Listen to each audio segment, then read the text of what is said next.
Charlotte, North Carolina. The University of Maryland-Baltimore County Retrievers came into Friday's game with the same sort of confidence that the 135 number 16 seeds before them had. On any given night, if everything breaks your way, maybe you can pull it off. And more times than not, any casual observer can see that confidence start to fade as the overmatched opponent tries to keep up appearances for the nationally televised aunts and alumni in the stands. But not for the Retrievers on Friday night. Point guard KJ Moore was shooting a bow and arrow from the floor toward his bench after a made three-pointer in the first half, and, after going into halftime tied at 21 with the top overall seed in the tournament, UMBC raced to a 6-point lead before a minute of the second half had elapsed. By the end of the game, UMBC's players didn't have to keep up a brave face for their fans in the stands. Security had to keep those fans from rushing the court. In UMBC's 74-54 win over Virginia, the Retrievers became the first number 16 seed in men's basketball tournament history to top a number 1 seed. And they knew it all along. "I don't think there was any point in the game that we thought we couldn't play with them," said Jairus Lyles, who led all scorers with 28 points. "We knew we could play with them before the game. Tying up with them at halftime definitely gave us more confidence. This was the big one. The one that for so long seemed impossible." But within the past 10 or so years, parity has taken hold of college basketball. Since 2010, 6 number 14 seeds have beaten number 3 seeds. 4 number 15 seeds have topped number 2 seeds in that same span. Things have been trending in this direction, but to happen to the top overall seed, a 31-2 team that won both the ACC regular season title and conference tournament, to a team nicknamed the Retrievers, Virginia coach Tony Bennett figured UMBC would give his team trouble. During the season, there were times the Cavs hadn't played well against teams that ran a 4-guard offense, and that would only be exacerbated with the loss of ACC Sixth Man of the Year DeAndre Hunter to a broken wrist.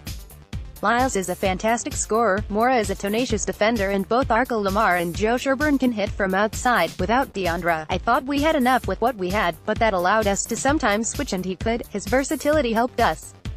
When we didn't have that, we were always a little nervous. Bennett said, "I think again their quickness, their size is small. Couple times we couldn't take enough advantage of that. They did a great job blocking out, but again they put a lot of pressure on you with that and they run their offense." The first half played like so many of the Cavaliers' games this season. Virginia's defense choked out the opponent by forcing UMBC to shoot 35%, turn the ball over 6 times and score just 4 points in the paint. Lyles, the team's leading scorer, figured going into the game that Virginia would key in on him, and he attempted just 2 shots in the first half. But the Retrievers went into halftime tied at 21 after trailing or being tied for nearly 18 of the 20 minutes. Virginia was hardly shooting better from the floor, and UMBC was outdueling the nation's top squad from behind the arc. 5 made threes to just 1 for the Hoos. By the first media timeout of the second half, the Retrievers had control of the game.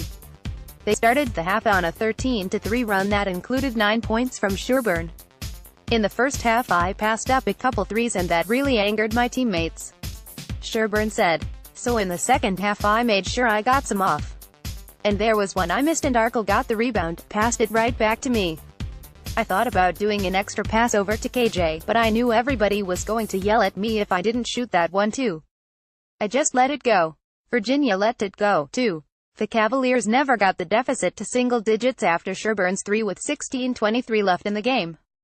Guard Kyle Guy said the team tried to make home run plays from there on out as UMBC's lead swelled. "This was a sports version of David and Goliath in a true sense." Virginia entered the game as 20.5-point favorites and would lose by 20. David felled Goliath with a rock to the forehead, but he also cut off the Giant's head. The Retrievers probably shouldn't have even been here. The quality 24-10 season in Coach Ryan Odom's second year at the helm, UMBC had to come back from 9 down against the defending America East champion Vermont in the conference tournament, a team the Retrievers had lost to 23 straight times. UMBC then hit a 3 in the final second to get an automatic bid. "So congratulations, you get to play the best team in the country for all your efforts," but Virginia was known to Odom.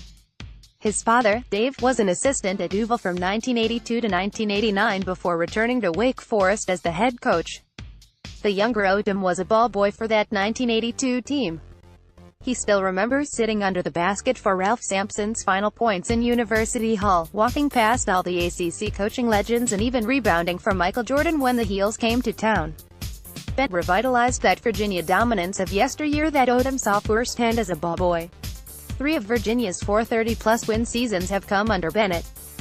But in 6 trips to the NCAA tournament, only 2 have seen the Hoos get to the Sweet 16. Bennett knows the narrative about squad and how it can't get over the hump. This was supposed to be the year for that. Even with Hunter going down for the tournament, the Cavaliers still figured to be a Final Four team. In 1982, Virginia was on the wrong end of the greatest upset in college basketball history, falling to Chaminade 77-72 in Hawaii.